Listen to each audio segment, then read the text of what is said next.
Sandy Chaya Bat Monique Esther, Emma Bat Mesorda,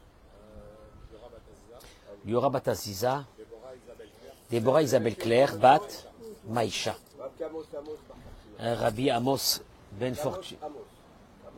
Amos Ben Fortuné. Pardon? J'ai pas entendu. On dédie ce cours de Torah ce matin, Boker Tov, à Tono Chayalim, Yom HaZikaron en Israël, à tous ces soldats qui sont partis, des enfants de 18 ans, de 20 ans, pour que nous, aujourd'hui, on puisse avoir ce pays qui est fabuleux, d'une beauté exceptionnelle. Le juif a toujours combattu dans sa vie pour vivre, pas pour mourir. On n'a jamais sacralisé la mort. Ça, c'est donné, la sacralisation de la mort est donnée aux barbares. Nous, on a sacralisé la vie. Un peu comme les pays occidentaux dans le monde. Moyen-Orient, le seul pays occidental dans le Moyen-Orient, le seul. Il n'y en a pas un autre. C'est ce petit pays qui fait 2 fois la Seine-et-Marne. Qu'on veut nous prendre. Et j'avertis que ceux qui essayeront de nous le prendre auront des problèmes. Mais ils ne le prendront pas. Et que nos Chayalim qui sont partis se trouvent dans le ciel, dans la place la plus haute, la plus grande, qui est celle d'avoir protégé ce pays et ce peuple pour que nous, aujourd'hui, on puisse simplement louer le nom de Dieu dans la terre de Dieu. Et il a dit à notre père Abraham Avinu, je vous donne cette terre, à toi, et à vos enfants, et à vos petits-enfants, et à toutes les générations à venir. Et on est revenu dans notre terre. Je rappellerai quand même que ce retour dans cette terre s'est fait parce que, en Europe, on nous a massacrés, on nous a chassés, et il a fallu bien qu'on trouve un endroit où se poser. On a trouvé cet endroit. Sauf que 76 ans après, quand on traverse Tel Aviv, on a l'impression d'être à Manhattan. Quand on remonte de chez nous vers Iriamim, on a l'impression d'être à Miami. Les nations se sont réveillées un beau matin en disant « Mais c'est un trop beau pays pour leur donner à ces juifs. » Tu comprends? Sauf que le juif aujourd'hui, comme il a dit Menachem Begin, c'est plus le juif d'il y a 76 ans, qu'il avait ses jambes qui tremblaient devant le goy, devant les nations. Aujourd'hui, le juif va se battre, se battra, s'est battu pour avoir cette terre qui est la terre de ses ancêtres. Il a récupéré. C'est un fait énorme. Il n'existe pas dans l'humanité une population qui est partie 2000 ans d'un endroit et qui est revenue récupérer sa terre. Parce que cette terre, elle est à nous. Et n'en déplaise à l'Europe qui est en train de disparaître, n'en déplaise à l'Europe qui est en train de disparaître, elle va disparaître de toute façon, l'Europe va disparaître. N'en déplaise, il restera encore un endroit démocratique dans le monde, libre, où tu pourras faire ce que tu veux, tu pourras être, entre guillemets, un peu moins religieux, plus religieux, etc. Mais tu pourras t'exprimer normalement. Et cet endroit se trouve dans le Moyen-Orient. Voilà. Donc, ce cours est dédié pour nos Chayalim. La Torah dans la paracha de cette semaine, écoutez-moi bien parce qu'on va aller vers une idée énorme. La Torah dans la paracha de cette semaine, nos sages sont surpris par une redondance au début de la paracha. Qu'est-ce qui est marqué, Eric, au début de la paracha? Et mort est la Kohanim ve'amarta alehem. Dis aux Kohanim et tu leur diras. Et mort ve'amarta. 2 fois. C'est vrai qu'on parle ici des lois du Kohen. Parce que le Kohen est quelqu'un qui a des, entre guillemets, il a des responsabilités, et donc automatiquement il a des privilèges. Il a des privilèges et des responsabilités. Il aura des privilèges, c'est qu'au temps du temple, on lui donnera la dîme, etc.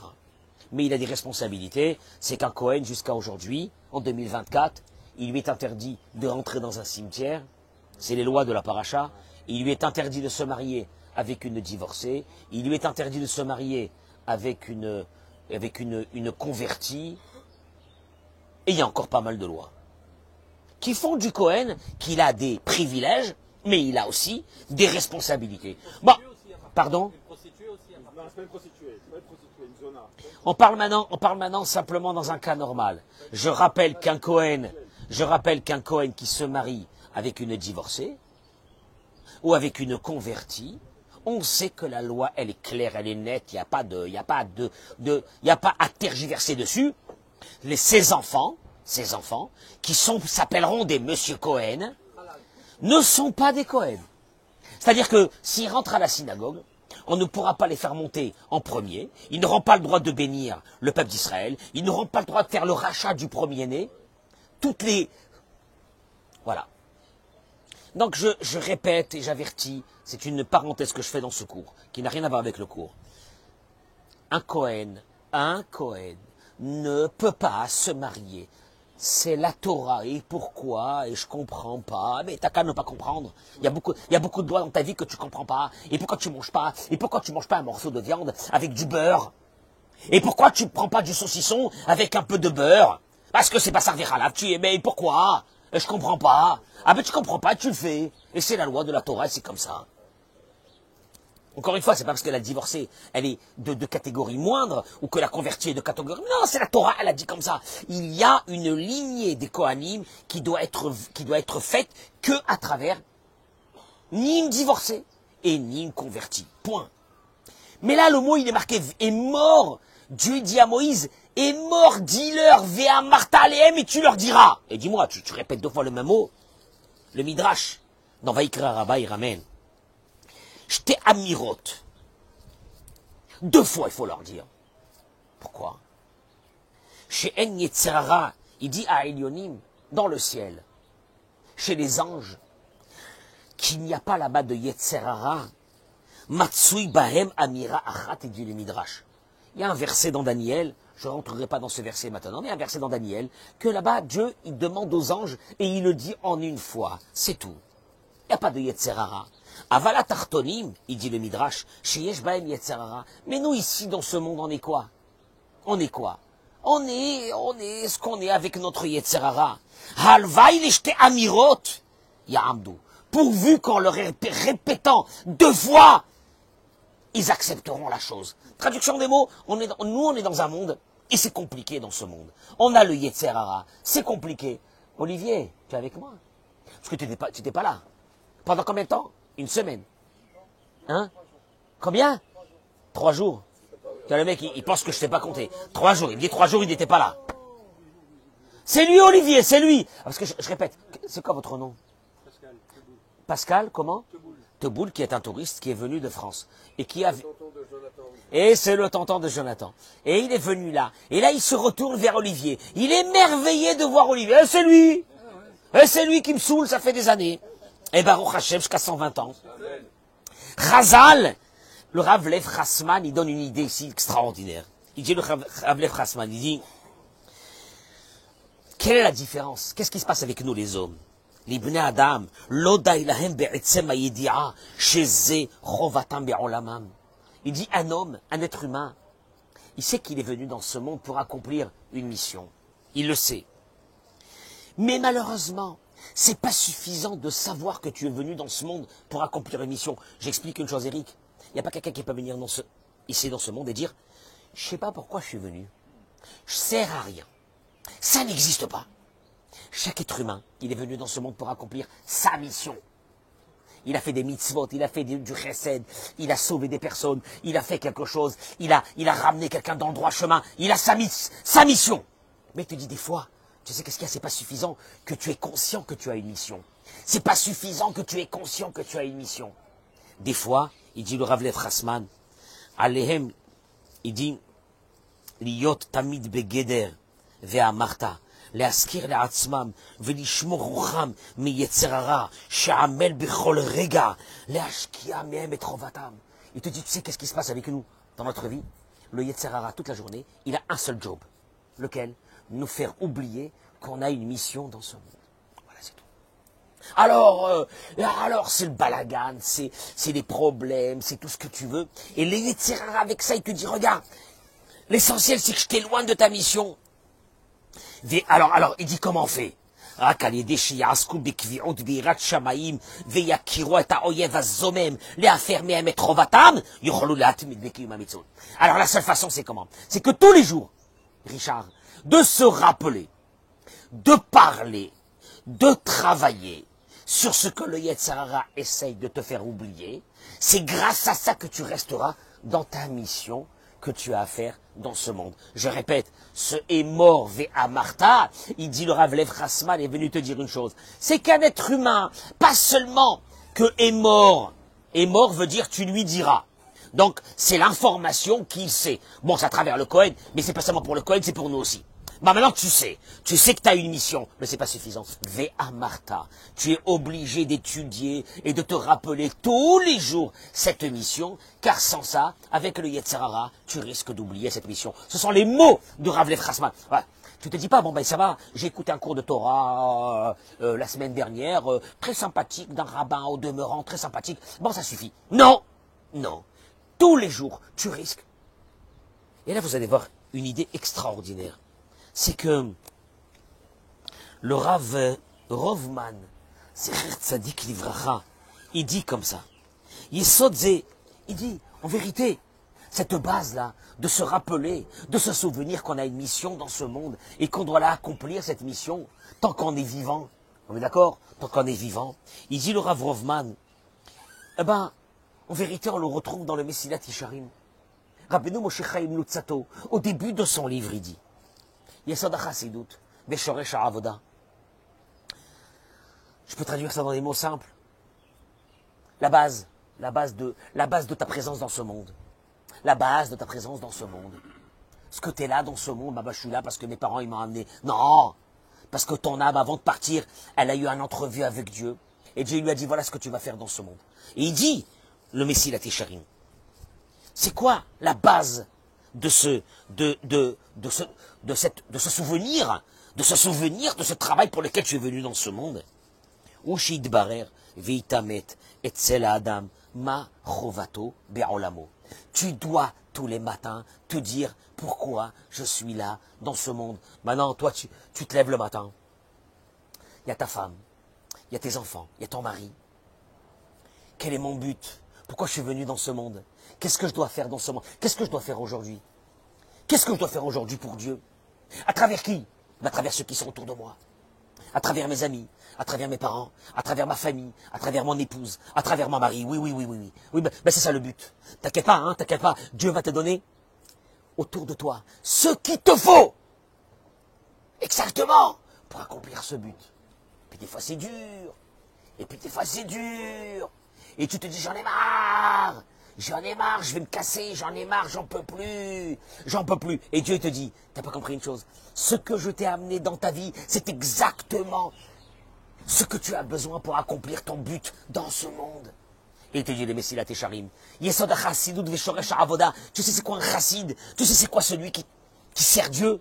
C'est Itamet Vidbarer Etzel Adam Machovato Be'olamo. C'est que tu n'oublies jamais que tu as une mission dans ce monde. Bah, tu commences ta journée. Sois en éveil. Quelle est ma mission pour aujourd'hui? Ben, ma mission pour aujourd'hui, c'est d'être proche de Dieu. On va le voir tout de suite. Nintza, il dit le Rav Rovman, Zecher Tzadik Vekadosh Livracha. Afilu Mishu Tanit Chacham Veyere Shamayim. Même quelqu'un qui est un grand érudit, un grand tzaddik, etc. Kozman Shelo Birer Le'atzmo Ma'ichovato Be'olamo, tant qu'il n'a pas essayé de trouver à travers les épreuves de sa vie,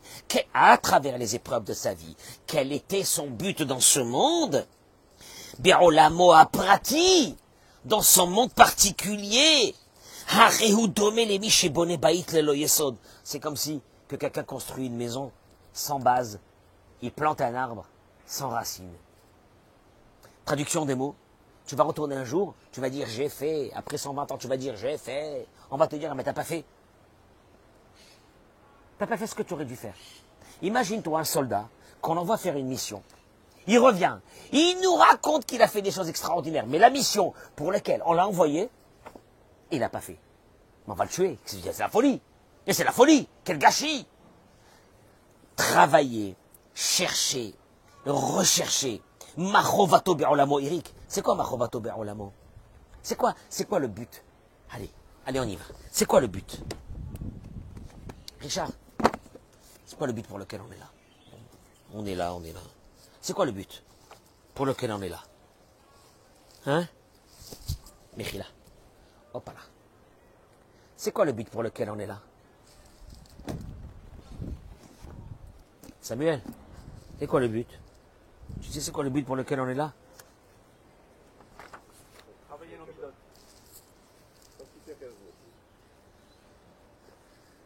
Rabbeinu Moshe Chaim Luzzatto, il te dit.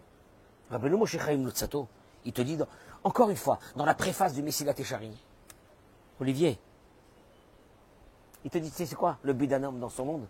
C'est de marcher avec Dieu. C'est pas de marcher seul, comme elle dit la chanson. C'est de marcher avec Dieu. Tu viens là, tu nais à Paris, tu nais en Algérie, tu nais en Tunisie, tu nais où tu veux. Et Dieu te dit, regarde, moi je vais te dire un truc. Je t'ai mis dans ce monde-là noir, dans ce monde de problèmes, dans ce monde de tout ce que tu veux, pour une seule chose, que tu marches avec moi. Tu me trouves et tu marches avec moi. Comment? Eh bien, il dit le Messilat Yesharim.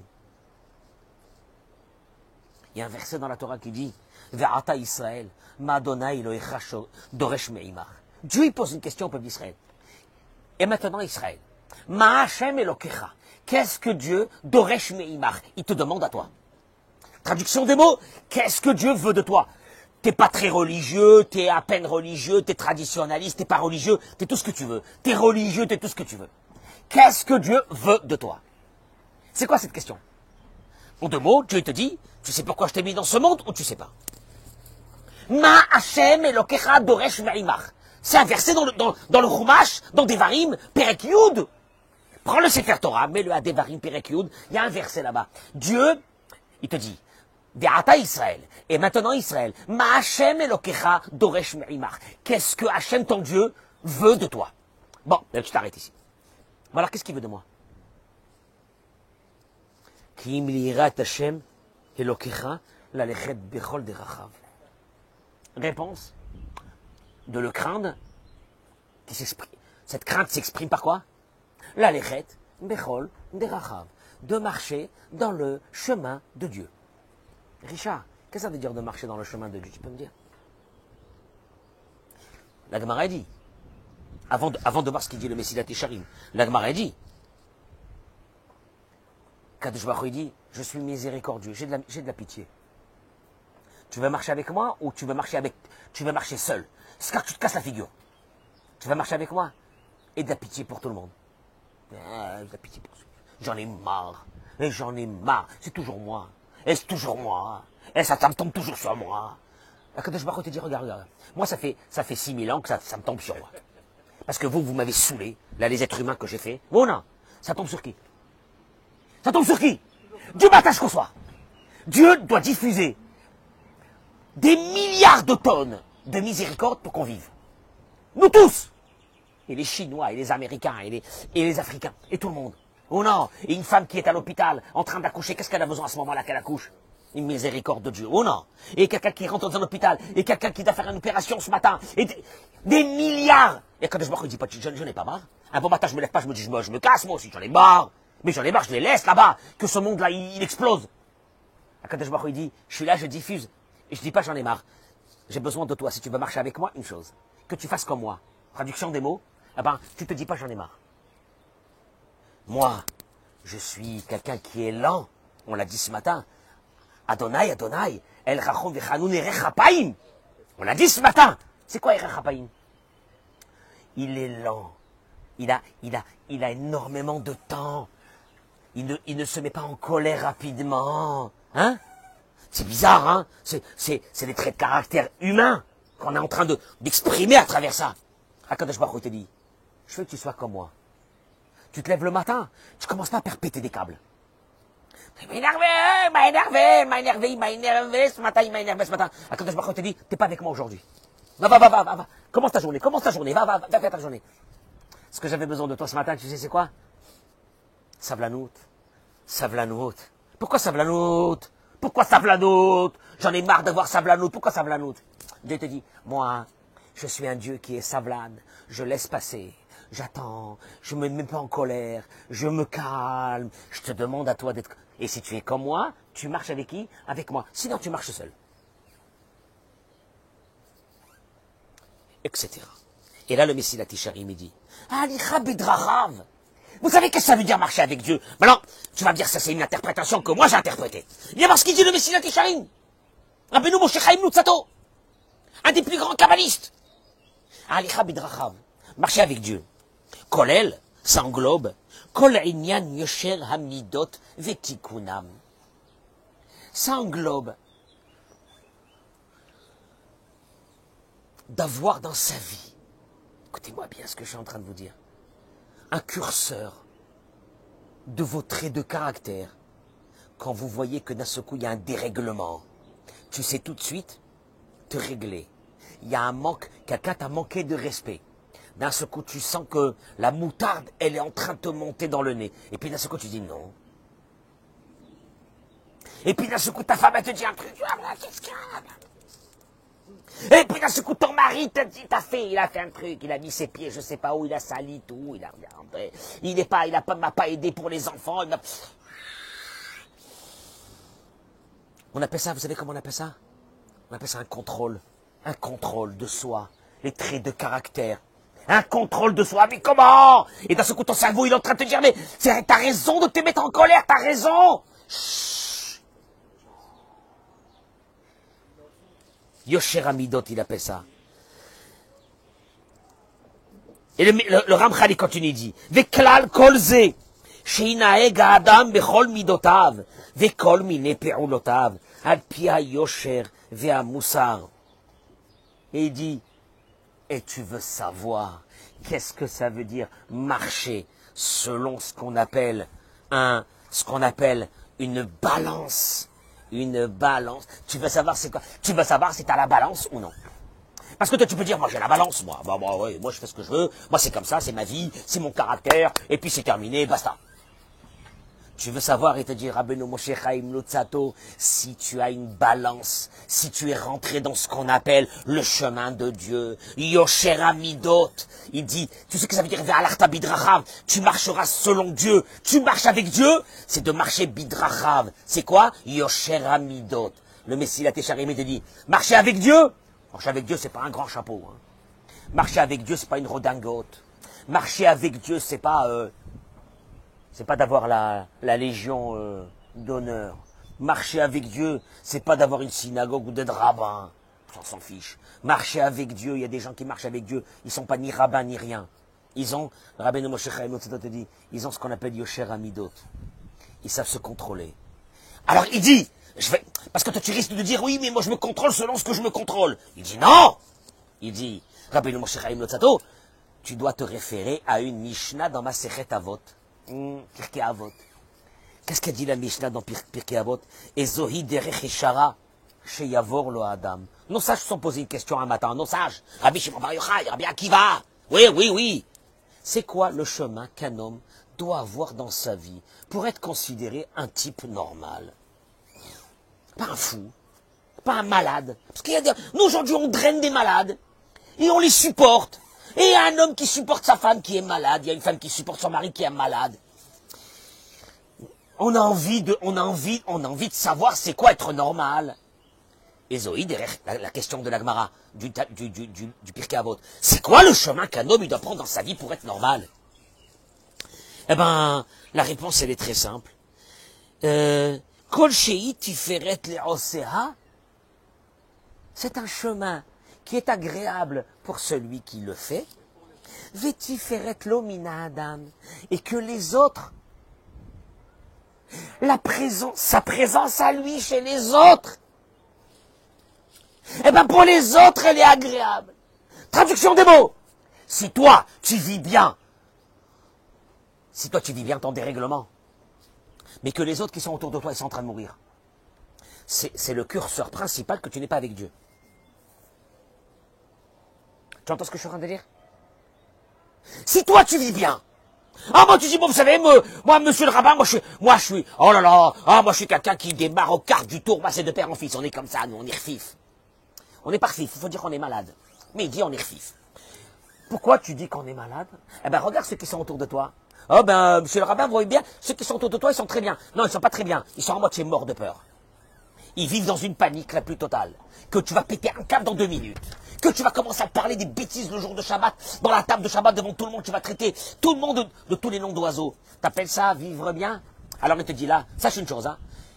Tu es seul, tu seras seul, tu resteras seul. Un jour tu te fracasseras la tête parce que tu es seul et parce que Dieu n'est pas avec toi. Moi je trouve ça excessif. Excessif? Dieu il te dit une chose. Machem Elokecha shoel mi'imach. Tu sais ce que je te demande une chose, il te dit Dieu. Qu'est-ce que je te demande? La lechet bidrachai. Marche avec moi. Marche avec moi. C'est tout. Quoi marche avec moi?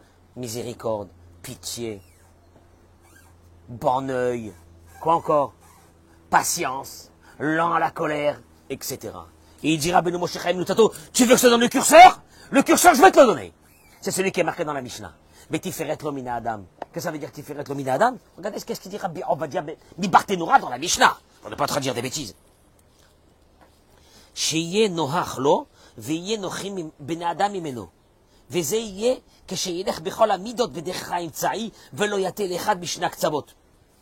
Il dit Rabbi Ovadia Mi Barthénora, tu sais quand est-ce que les personnes qui sont autour de toi, ils vivent bien de ta présence? C'est quand tu fais attention d'aller dans un chemin qui est au milieu de ta vie. Tu sais ce que ça veut dire au milieu? On t'envoie un message. On t'envoie un message. Dans ce message, on te raconte que quelqu'un te respecte pas, ou que quelqu'un te fait ça, ou que quelqu'un a parlé sur toi. Tout de suite, qu'est-ce qu'il y a? Tu sens quoi? Oula. Oula, je vais l'appeler, je vais le démonter. Je vais lui faire. Et d'un seul coup, qu'est-ce que tu te dis? Qui c'est qui gère tout ça? Hakadosh Baruch Hu. Je dis rien. Je dis rien, je me calme, je m'en fiche. Pourquoi? Parce que j'ai envie de marcher aujourd'hui avec Dieu. Maintenant, si tu marches avec Dieu, ta vie, c'est une bracha. Si tu marches avec Dieu, pas seulement que toi, tu vas bien vivre à un moment donné, ton travail des midot. Et comme il dit ici, il dit, regardez, je vais vous dire une chose.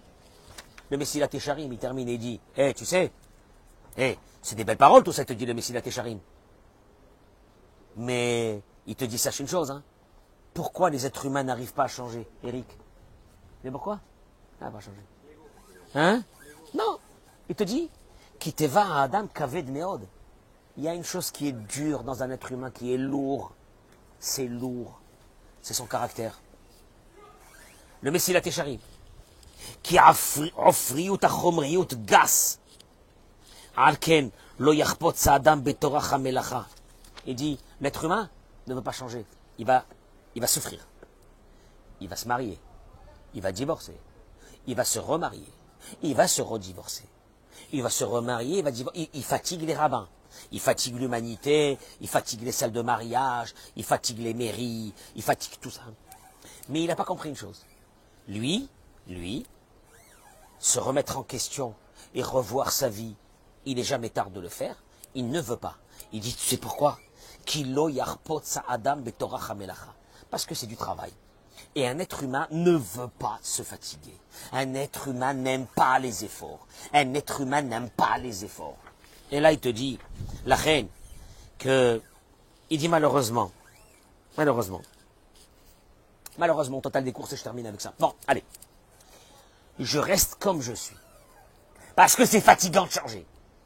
Mais il te dit, total des courses, c'est que le fait de ne pas changer t'amènera tellement de problèmes dans ta vie que les problèmes seront plus fatigants que si tu avais fait un travail avant.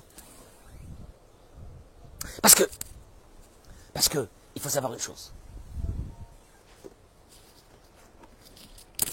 Je ne sais pas si c'est un phénomène de la génération d'aujourd'hui ou ça a toujours été comme ça, sauf qu'on n'a pas fait attention à ça. Quand j'ai dit plusieurs fois que quand notre fils rencontre une fille ou quand notre fille rencontre un garçon, je l'ai dit beaucoup de fois, ça a dû hérisser les poils de pas mal de personnes. Aval, je m'en fiche totalement, royalement. Vous savez pourquoi? Parce que c'est la vérité. Et quand j'ai dit, vous voulez savoir qui c'est ce jeune homme ou qui c'est cette jeune fille, vous devez faire une enquête sur les parents. Est-ce que, pas une enquête, est-ce que ce sont des gens religieux? Est-ce que ce sont des gens normaux? Parce que si c'est des gens normaux, lents, équilibrés. Il y a des fous aujourd'hui, on a des fous. Il y a des milliards de fous, des malades. Si c'est des gens équilibrés, si tu rentres dans une famille, tu vois que les parents de ce garçon ou de cette fille, que ton fils voudrait se marier avec cette fille ou quoi, ils n'ont pas d'amis. Ils sont en dispute avec leur famille. Ils ne parlent pas à leurs parents. Ils ont la guerre avec les oncles et les tantes et toute la famille. Pose-toi une vraie question. Juste une question. Il faut que tu aies une réponse. Si tu n'as pas de réponse, que ton fils ne se marie pas avec cette fille. Il faut avoir une réponse. Je n'ai pas dit que la fille, elle est comme ses parents. J'ai dit il faut avoir une réponse. Si tu n'as pas une réponse, il faut pas tant que tu n'as pas la réponse, tu ne dois pas la marier. Pourquoi? Mais quel est le rapport? Mais quel est le rapport? Elle est gentille. Elle est gentille. Je répète. À 99,9, un enfant sera comme ses parents. Le tévar. Ce qu'on appelle les traits de caractère. Le tévar. Moi, quand j'entends des gens qui me disent « ma fille, elle sort avec un garçon », je lui dis « tu connais les parents ?» Il a l'air surpris de la question. Il ne faut pas le rapport. Bah, tu ne vois pas le rapport, t'es un malade. Si tu ne vois pas le rapport, t'es un fou. Mais tu ne vois pas le rapport. Ah bah je dis, ben, bon courage. Et Bernard, on le sait, Bernard. Je connais tes enfants. Bernard, c'était mon pharmacien au Lila, voilà. Il habite maintenant à Natania depuis quelques temps. 25 ans, j'étais avec lui. Moi, j'ai vu ses enfants grandir. Je le connais à lui, je connais sa femme. Je vois ses enfants. Je n'ai même pas de surprise. Je connais ses enfants à travers quoi? Même pas à travers eux. À travers les parents. Je sais qui étaient les parents, des gens tellement gentils, tellement bas les chesses. Il ne peut pas y avoir un enfant monstrueux qui sort de cette famille. Tu me suis ou non? Tu ne poses pas la question. Rien. Et pourquoi je dis ça? Parce que Bémet, ce travail des midotes, quand j'ai dit que celui qui ne le fait pas, il le payera à travers ses enfants. Donc le boulot, il aura avec les enfants. Alors dommage. Mais dommage. Essaie-toi de travailler pour ne pas avoir de travail plus tard avec tes enfants. C'est une vraie question. Et je peux vous dire une chose. J'ai très peur parce que la majeure partie des gens qui divorcent aujourd'hui, parce que les divorces aujourd'hui, c'est devenu... écoute-moi bien. Si un jour j'ai la possibilité de filmer le Beth Din, ou de Natania, ou de Jérusalem, c'est la Tachana Merkazite. Un monde qui attend comme ça Mais vous avez jamais vu ça? Le hall d'une gare. Des jeunes gens, avec des enfants, des mamans... Autant qu'ils... Quand il signait un guet, il pleurait les rabbinim. Mais avant c'était un drame. Mais aujourd'hui, ils n'ont même plus la force. Et qu'est-ce qu'il y a? Ben, tu vas regarder, tu vois devant toi un couple, tu les vois, ils sont là-bas assis, les deux. Ils se parlent pas parce qu'ils sont des gens... Tu vois le garçon gentil au demeurant, une fille gentille, il n'y a aucun problème. Sauf une chose, il leur manque une chose, l'équilibre de cette force, de savoir se contrôler, l'équilibre de savoir accepter l'autre, l'équilibre de savoir, avoir de la patience. Parce que je dis aux femmes, si tu as de la patience, si tu sais diriger ton mari, tu vas une bombe atomique, tu vas en faire. Il n'y a pas de patience. Quand je dis aux hommes, vous êtes mariés avec des rêves dans la tête, des paillettes, vous avez cru que le mariage c'est un film. Le mariage, c'est un travail, et je le dis, je le répète, un homme a une obligation d'être un homme dans une maison. Et tu sais quoi? Quand on bénit souvent les parents, qu'ils auront un Ben Zachar, un fils mâle. Zachar, ça veut dire le mâle, le contraire de la femelle. Moi, je pose une question, qu'est-ce que ça veut dire Ben Zachar? On dit à quelqu'un que Dieu te donne un Ben Zachar. C'est quoi Ben Zachar? Un fils? Mais Zachar, ça veut dire quoi? Un mâle. Pourquoi il y a un fils femelle? Là, il a Easter. C'est quoi? On va dire à quelqu'un Ben Nekeva? Non. C'est quoi Ben Zachar, Samuel? Qu'il soit un homme. Il y a des hommes qui sont plus des hommes, c'est des meufs. Il y a des hommes, c'est même plus des hommes. Il y a des hommes, tu les vois, ils arrivent au mariage, on dirait l'impression, il est là, il a rangé ses sourcils, il est machin, il met des crèmes, j'ai rien contre les crèmes, hein, il met des crèmes, il est bien, il se regarde, il est très amoureux de lui-même, Un homme, quand il se marie, le mec, il doit savoir qu'il est rentré au taf, le vrai taf de sa vie. S'occuper de sa femme, s'occuper de ses enfants d'abord, de penser à eux, de penser à leur famille, d'être l'homme de la maison, de dire à sa femme, à ses enfants, t'inquiète pas, c'est moi qui prends tout, je m'occupe de tout, je suis là, je t'aide, les enfants, l'éducation, le soir à la maison, etc. Ça c'est un homme aujourd'hui, qu'est-ce qu'on a? Voilà, comment on appelle ça? Le déséquilibre, être déséquilibré. Traduction étudiée de Messilat Tesharim. Tu veux savoir ce que ça veut dire marcher avec Dieu? Bah, c'est que ceux qui sont autour de toi vivent une vie agréable par ta présence. Mais si ta présence à toi, t'es un tordu et que tu te rends pas compte que les gens qui sont autour de toi sont malheureux, ben voilà, tu vivras seul. Mais tu seras pas avec Dieu. Donc, tu comprends un peu? C'est ce que il dit, le Rav Lev Rassman, au début du cours. Il dit, sache une chose, et mort via Martha. Un être humain, il a Yetzerara. Et il a besoin de se rappeler tous les jours quel est le but pour lequel il est venu dans ce monde. Les Saderet Amidot. D'abord les Saderet Amidot. Après, Ezrat Hashem, on avance aussi, on étudie la Gemara, on étudie tout. Baruch Hashem, mais c'est pas ça l'essentiel. Je veux dire que toute la Torah du monde, si elle se trouve dans un être humain qui est tordu, ça va pas. Et c'est la maladie du siècle. Essayer de se redresser et de travailler, de s'équilibrer, parce que de toute façon, on n'y échappera pas à ce travail. C'est où on s'équilibre, où la vie elle nous équilibrera, parce qu'on recevra tellement de coups par notre déséquilibre que ça sera aussi fatigant. Voilà, je vous souhaite bracha ve'atzlacha. Amen. Partagez ce cours, mesdames et messieurs. Je vous en supplie que Dieu soit avec vous et marquez-moi les noms des malades et de tout ce que vous avez besoin pour qu'aujourd'hui on puisse prier pour eux. Amen.